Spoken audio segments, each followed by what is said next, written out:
Assalamualaikum warahmatullahi wabarakatuh, Sobat RH sekalian. Jumpa lagi kita di channel yang keren ini, keren cadas ya. Kali ini saya akan membacakan soal warga Sumut yang protes mengajukan somasi atas rencana penjualan dalam tanda kutip Bandara Kuala Namu, yaitu penguasaan 49% oleh perusahaan India, oleh pihak India selama 25 tahun ke depan dengan mekanisme yang katanya BOT, Build, Operate and Transfer. Padahal ini bandara sudah beroperasi dan menghasilkan uang sudah, tapi it's okay ya, masih tetap dalam mekanisme BOT karena untuk memperbesar kapasitas konon katanya. Nah, cuma ini warga Sumut merasa berkeberatan, mereka protes. Jadi sebagaimana dilansir indozone.id,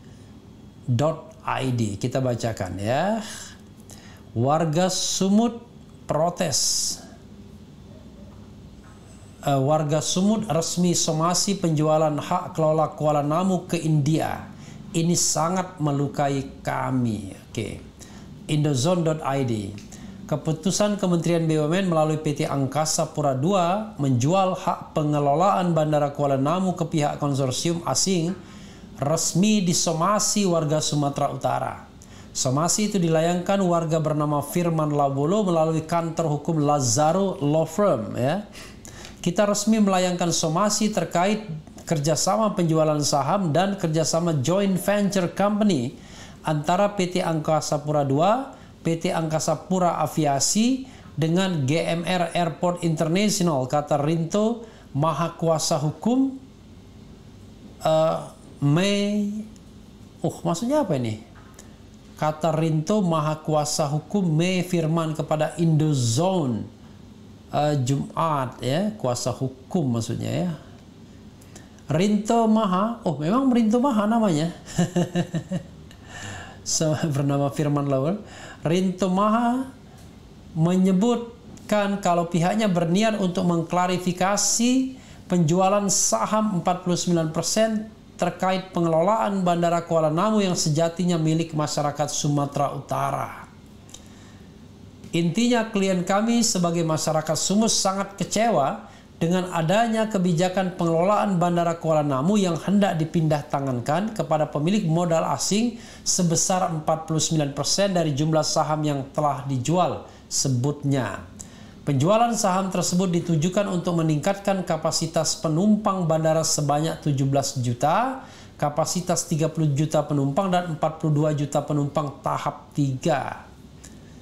Pertimbangannya, kata Rinto, Bandara Kuala Namu yang terletak di Kabupaten Deli Serdang Sumut merupakan bandar udara untuk keperluan penerbangan sipil dan angkatan bersenjata sesuai dengan pasal 2 Kepres nomor 76 tahun 1994. Diketahui anggaran pembangunan Bandara Kuala Namu mencapai 5,8 triliun, di mana sumber pembangunan 3,3 triliun berasal dari anggaran pendapatan belanja negara lewat Kemenhub dan 2,5 triliun dari PT Angkasa Pura II.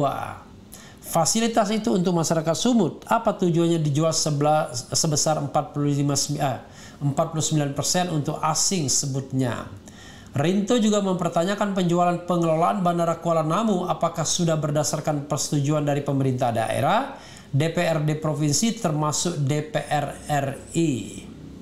Pengelolaan bandara kan objek vital di Provinsi Sumut. Jadi kami mohon klarifikasinya termasuk pertimbangan soal pertahanan negara terkait sabotase, spionase dan hal-hal yang bersifat kelangsungan hidup orang banyak, termasuk perlindungan terhadap pekerja lokal, katanya.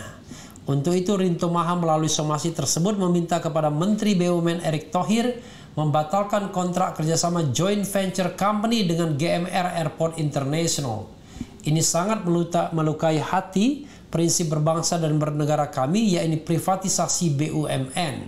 Sepatutnya mereka mengutamakan kepentingan nasional mengenai nasionalisasi aset milik negara, dan kebijakan itu jelas-jelas bertentangan dengan undang-undang ya. Diketahui Bandara kebanggaan masyarakat Sumut itu sebagian saham hak kelola telah dijual kepada pihak asing, yakni GMR Airport International yang berbasis di India sebesar 45%. AP2 tetap memiliki saham mayoritas 51%. GMR Airport International memenangkan tender Strategic Partnership Kuala Namu International Airport dengan masa pengelolaan selama 25 tahun. Bandara Kuala Namu sudah deal dikelola GMR Airport International dengan nilai kerjasama sebesar 6 miliar USD atau sekitar 85,6, termasuk investasi dari mitra strategisnya sedikitnya 15 triliun rupiah. Staf khusus Menteri BUMN Arya Sinulinga menjelaskan kalau kerjasama AP2 dan GMR Airport Consortium, skema bisnis yang dipakai adalah build, operate, transfer yang menurutnya berbeda dengan menjual aset. Dia mencontohkan skema BOT seperti dirinya punya bangunan hotel yang pengelolanya diserahkan ke Swiss Bell Hotel. Luar biasa berarti ya.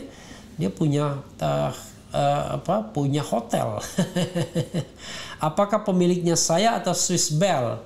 Pemiliknya tetap saya, bukan Swiss Bell. Masa begini pun harus diajarin Pak M. Said Didu? Sedih saya. Nah, untuk Bandara Kuala Namu, pengelolanya bahkan 51% masih anak perusahaan AP2.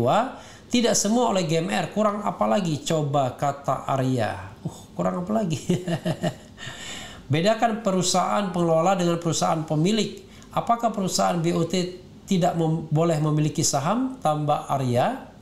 Arya Sinulinga menyebutkan kalau Bandara Kuala Namu pengelolanya 51% masih dimiliki AP2 melalui anak usaha Angkasa Pura Aviasi. Mereka, GMR Airport International, tanggung biaya operasional 49% dan ikut membiayai pembangunan. Sementara biaya operasional dan pembangunan yang harus ditanggung kalau sendiri bisa membangun bandara lain sebutnya. Oke. Ya, sahabat era sekalian, itu tadi ya. Memang sangat tergantung cara pandang akhirnya. Cara pandangnya adalah, ujung-ujungnya adalah kapasitas fiskal atau finansial pemerintah juga. Jadi kalau pemerintah tidak memiliki uang yang cukup, ya begini ini. Jadi hak pengelolaan pun dijual ke orang lain, yang berarti bahwa orang lain itu akan menjadi pengelola bandara. Ya tentu ketika mereka masuk dengan 49% hak pengelolaan, ya tentu mereka ingin porsi yang paling tidak separuhnya dalam hal pengelolaan. Belum lagi nanti terkait dengan human resources dan lain sebagainya. Atau keputusan manajemen sehari-hari yang tentu karena mereka memegang hak pengelolaannya, ya mereka ingin terjun langsung. Jadi sahabat era sekalian, jangan salah ya. Yang namanya BUMN itu ada yang terbuka, ada yang tertutup. Dan BUMN terbuka banyak yang saham pemerintahnya tinggal 51%. Kalau tidak salah coba dicek ya. Seperti Telkom dan Himbara itu saham publiknya itu sudah 49%. Tetapi karena itu adalah saham publik, karena itu adalah saham publik, maka mereka tidak ikut mengelola. Jadi pengelolaan tetap mutlak sepenuhnya oleh katakanlah Kementerian BUMN melalui perusahaan-perusahaannya tersebut, misalnya Himbara atau Telkom misalnya. Nah, beda dengan ini. Memang on the paper tidak ada equity yang dimiliki orang lain. Sahamnya tidak dijual kecuali porsi pengelolaan. Tapi jangan lupa, mereka secara de facto itu hadir mengelola, menikmati keuntungan, dan itu jauh dampaknya terlihat bahwa ini barang dikuasai oleh orang asing. Karena langsung pengelolaan. Jadi memang sebenarnya ya ada plus dan minusnya. Tapi terlepas dari itu sobat era sekalian, sesungguhnya ini persoalan yang terkait dengan bagaimana cara pandang kita melihat BUMN, badan usaha milik negara. Sayangnya memang kita hanya mengklasifikasikan BUMN itu dua saja. Perum ya, dan Persero. Perum untuk menghasilkan barang dan jasa yang terjangkau, sementara Persero menghasilkan barang dan jasa yang katakanlah bernilai, lebih bernilai ekonomis. Kita tidak membedakan mana yang untuk public service, mana yang memang betul-betul untuk mencari keuntungan, mana yang memadukan keduanya. Nah, disitulah kejelasan itulah yang harus kita ketahui, dan juga terkait dengan stakeholder. Jadi Kuala Namu International Airport mungkin sahamnya dikuasai 100% oleh pemerintah RI, oleh melalui pengelolaan oleh Kementerian BUMN dan Angkasa Pura II, ya, di bawahnya lagi. Tetapi jangan lupa bandara ini terletak di sebuah daerah yaitu Sumatera Utara dan merupakan bandara untuk kepentingan terutama warga Sumut pergi dan pulang. Nah, memang juga kepentingan warga-warga asing juga atau warga luar Sumut. Tetapi jangan lupa ini adalah memang bandara yang diperuntukkan ke warga Sumut tentunya. Apalagi konon tadi ya, saya tidak cek lagi, pembangunan itu justru lebih banyak APBN, anggaran pendapatan dan belanja negara, yang dititipkan melalui anggaran Kementerian Perhubungan, dan itu artinya negara yang membangun, bukan BUMN. Jadi tidak seenaknya dijual begitu saja hak pengelolaannya. Sahabat era sekalian, kalau misalnya hitungannya uang dan cuan, ya, sama uang dan cuan, memang akan senantiasa begitu pengelolaan BUMN. Apalagi dalam kondisi negara yang sekarat sekarang dari sisi finansial. Maka ada partner seperti ini, ambil. Walaupun yang dikelola itu menurut masyarakat Sumut adalah industri atau objek yang vital yang terkait dengan hajat hidup orang banyak. Mungkin kalau yang dikelola itu bukan bandara, tidak terlalu masalah. Tapi bandara itu tempat interaksi sehari-hari, dan mereka tentu secara psikologis ingin menjadi tuan rumah di negerinya sendiri. Tapi kalau pengelolaan oleh pihak India, ya sudah pasti kita akan menyaksikan lebih banyak orang asing yang ada di situ, dan bahkan jangan-jangan direktur utamanya pun dari perusahaan joint venture ini juga orang asing, kita tidak tahu.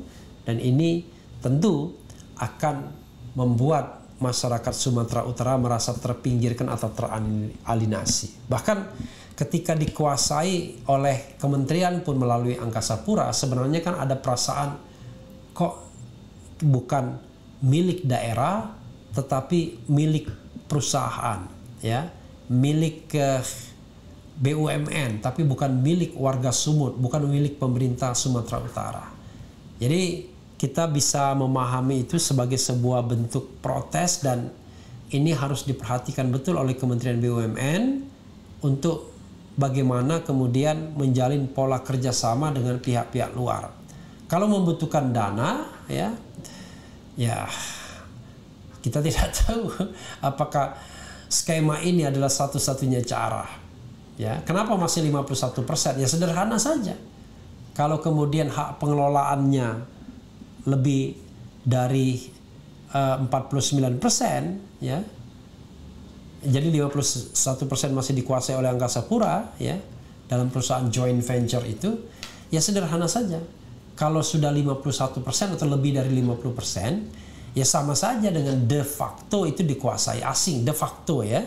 Karena de jure-nya iya, tapi de facto-nya 25 years ke depan dikuasai asing. Nah, sekarang tentu kita akan bertanya, mekanisme mana yang lebih enak? Menjual saham ke publik dengan menjadikan dia sebagai perusahaan terbuka, atau menggandeng strategic partner seperti ini dengan metode BOT, tapi secara faktual dia memang mengelola dan ada di situ dan terasa bahwa itu sudah dimiliki orang asing paling tidak untuk 25 tahun ke depan. Ingat, 25 tahun itu bukan waktu yang pendek. Ya mungkin saya sudah nggak tahu masih ada di dunia atau enggak, berarti usia saya nanti 76 tahun, 25 tahun ke depan, ya. Mudah-mudahan sehat dan panjang umur, ya. Sekali lagi kita lihat bagaimana selanjutnya, ya.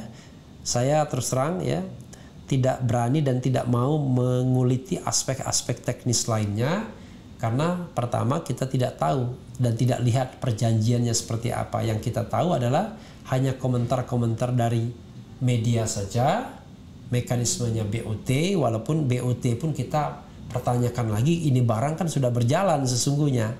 Kenapa tidak dikelola secara efektif, secara efisien sehingga bisa mengadakan pengembangan pembangunan. Kenapa harus menggandeng strategic partner? Atau misalnya kenapa kita tidak mampu membangun kapasitas kita sendiri? Oke, itu beberapa pertanyaan yang barangkali hanya pertanyaan awam saja, dan sekali lagi pendekatannya tidak semata-mata soal cuan.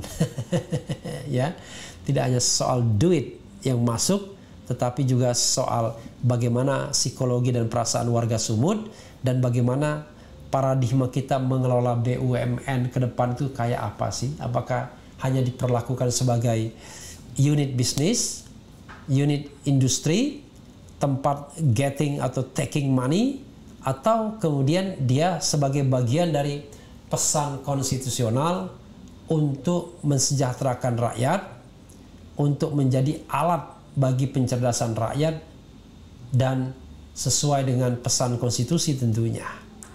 Itu saja saudara sekalian. Yang penting tetap di channel ini.